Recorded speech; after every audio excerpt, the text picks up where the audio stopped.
Bienvenidas y bienvenidos, esto es Entrevistas CNN. Hoy día vamos a conversar de un tema del que probablemente han estado conversando en la casa. No me cabe duda que muchos de los que nos están viendo han visto el documental El estafador de Tinder, que se ha viralizado y que se ha popularizado mucho en las últimas semanas. Así que vamos a hablar de los riesgos que hay detrás de las aplicaciones de citas y por eso nos acompaña Santiago Pontiroli. Él es investigador en seguridad y analista de Kaspersky. Ya está con nosotros aquí en la pantalla de CNN Chile. Santiago, ¿qué tal? Bienvenido. Buenas tardes, muchas gracias por la invitación. Santiago, ¿qué duda cabe a estas alturas? Las aplicaciones de cita llegaron hace bastante tiempo, llegaron para quedarse, pueden resultar muy entretenidas, pero me gustaría que nos comentes en términos generales cuáles son los principales riesgos a los que nos exponemos.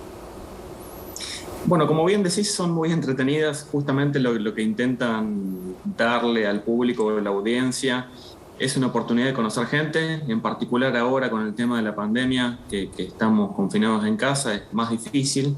Y estamos viendo en América Latina una de las aplicaciones más utilizadas, al menos en citas. El 73% de los latinoamericanos utilizan Tinder, esa es la principal.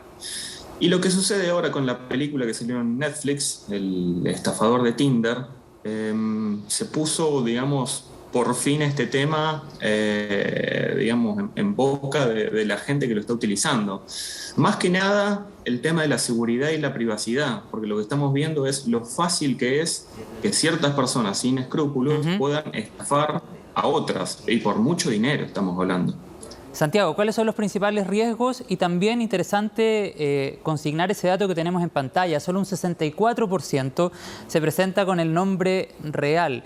Primero, enumeremos rápidamente los riesgos a los que estamos expuestos y por otro lado, cuéntame cómo podemos identificar, dame algún tip, un perfil falso. Bueno, el tema de los perfiles falsos y más que nada para, digamos, cerrar un poquitito el tema de la película, el perfil no era falso, es decir, sí es un alias, es una persona que se dedica a las estafas, pero principalmente no era el tema del nombre lo que alertaba a las víctimas, porque hay muchos casos que no han llegado a ser víctimas de esta persona, de Simon Levy, principalmente por el tema de ciertas actitudes que tiene la otra persona, como por ejemplo, intentar sacar la mayor cantidad de información en poco tiempo, intentar ponerte en una situación comprometedora, es decir, apresurarte a que des información, a que des plata, a que des, digamos, algún tipo de cosa que no estarías usualmente dispuesto a dar. Entonces, esa es, digamos, la primera bandera roja, le decimos. Ahora, ¿cómo darse cuenta de un perfil falso? Lo más común es el tema de las preguntas y las respuestas cuando uno está interactuando con otra persona.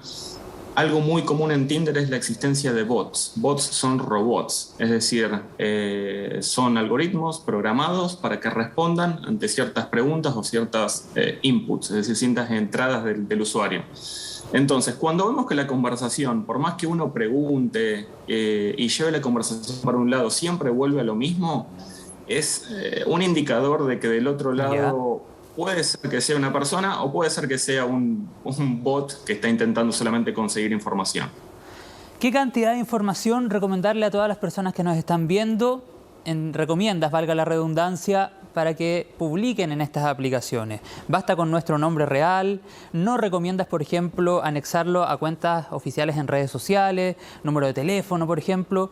¿Qué es lo que podemos poner sin correr un mayor riesgo?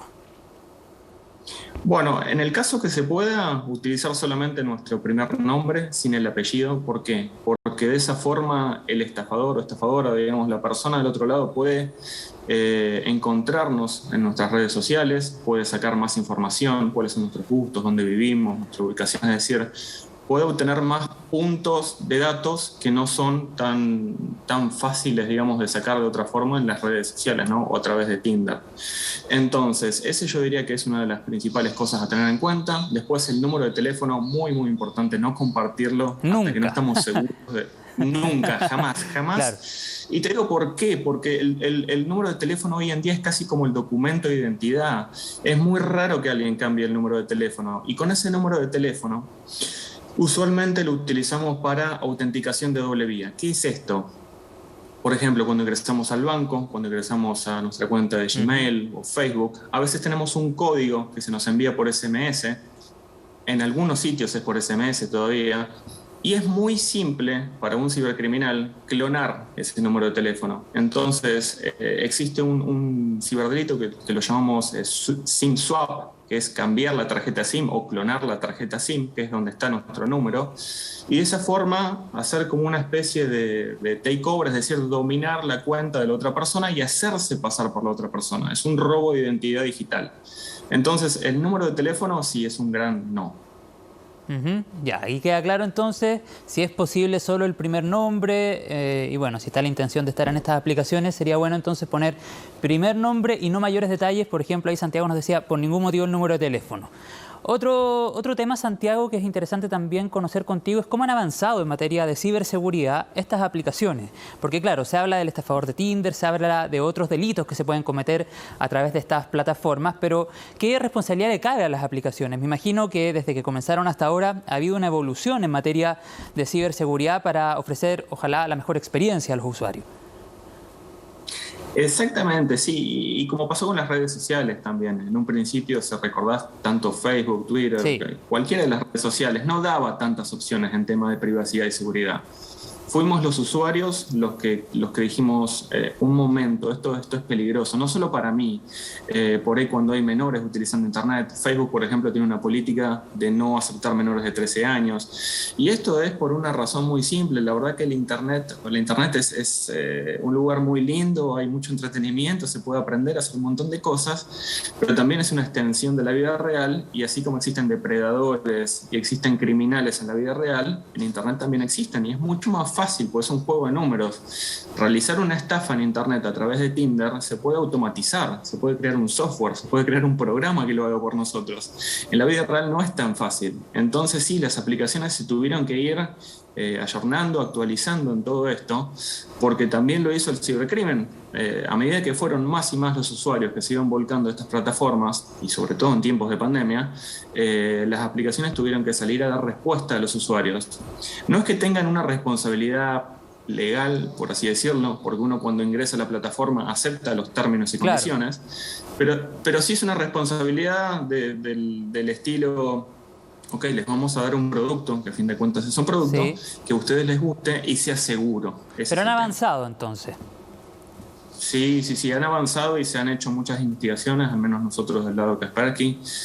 También hemos publicado consejos de cómo protegerse, también de redes de criminales que utilizan estos bots que te mencionaba para obtener información en masa y después realizar extorsiones a estas personas. Entonces sí, estamos trabajando todos, realmente, inclusive los que no somos parte de Tinder o de estas empresas, porque queremos aplicaciones seguras. Esa es la realidad.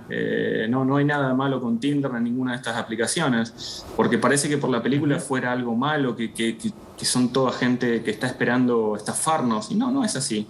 Pero hay que tener ciertos cuidados. Exactamente, Santiago Pontiroli, tener ciertos cuidados. Tú ahí nos dabas consejos bien concretos de cómo poder vivir una experiencia lo más segura posible en medio de estas aplicaciones que, lo decíamos al inicio, se han masificado, se han popularizado, llegaron para quedarse, pero bueno, esperamos esa experiencia sea lo más segura posible y no tengamos que tener víctimas, ni hombres ni mujeres, por supuesto, relacionadas a estas estafas o estos engaños que se hacen a través de Internet. Muchas gracias por tu tiempo con CNN Chile. Muchísimas gracias por la invitación, un gusto. Un gusto también. Por supuesto, los dejamos completamente invitados a seguir conectados con la pantalla de CNN Chile.